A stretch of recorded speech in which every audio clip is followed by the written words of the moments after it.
Hai semuanya, perkenalkan nama saya Isabel Angelita Ella, biasanya dipanggil Bella. Saya berkuliah di Sekolah Tinggi Teknik Atlas Nusantara, Kota Ternate, dengan prodi Teknik Informatika. Jadi, pada kesempatan kali ini, saya akan membahas mengenai SDLC atau Software Development Life Cycle. Nah, apa itu SDLC? SDLC adalah proses atau tahapan yang digunakan untuk mengembangkan sebuah sistem atau perangkat lunak agar pengerjaannya lebih terstruktur, terencana, dan menghasilkan sistem yang berkualitas. Nah, SDLC juga membantu pengembang dalam merancang, membuat, menguji, hingga memelihara sistem informasi atau aplikasi. Tahapan umum SDLC yang pertama yaitu perencanaan atau planning, yang menentukan tujuan sistem, kebutuhan pengguna, biaya, dan waktu pengerjaannya. Kemudian yang kedua, yaitu analisis kebutuhan, yang mengumpulkan dan menganalisis kebutuhan pengguna terhadap sistem. Yang ketiga, yaitu perencanaan atau desain, yang membuat desain sistem seperti database, tampilan, dan auto program. Kemudian yang keempat, yaitu implementasi atau coding. Nah, implementasi atau coding ini yang memastikan bahwa proses pembuatan program menggunakan bahasa pemrograman. Kemudian ada yang kelima yaitu pengujian atau testing, yang dimana sistem berjalan dengan baik dan bebas dari error. Kemudian yang keenam yaitu pemeliharaan atau maintenance, yang memperbaiki bug dan melakukan pengembangan sistem setelah digunakan. Berikut ini ada model-model SDLC. Nah, yang pertama ada model waterfall, yang dimana model ini yang dikerjakan secara berurutan dari tahap awal sampai akhir. Ciri-cirinya yang pertama yaitu tahapan harus selesai satu persatu. Kemudian tidak bisa kembali ke tahap sebelumnya dengan mudah. Kemudian yang terakhir, dokumentasinya sangat lengkap.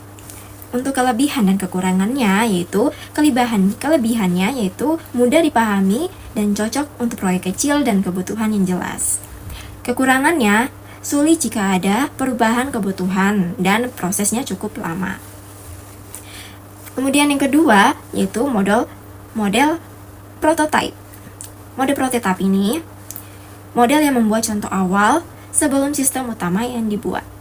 Jadi ciri-cirinya yaitu ada contoh sistem awal dan pengguna dapat memberi masukan sebelum sistem final dibuat. Kemudian kelebihan dan kekurangannya yaitu kelebihannya bisa memudahkan pengguna memahami sistem dan mengurangi kesalahan kebutuhan. Kekurangannya bisa memakan biaya tambahan dan pengguna kadang menganggap prototipe adalah produk akhir.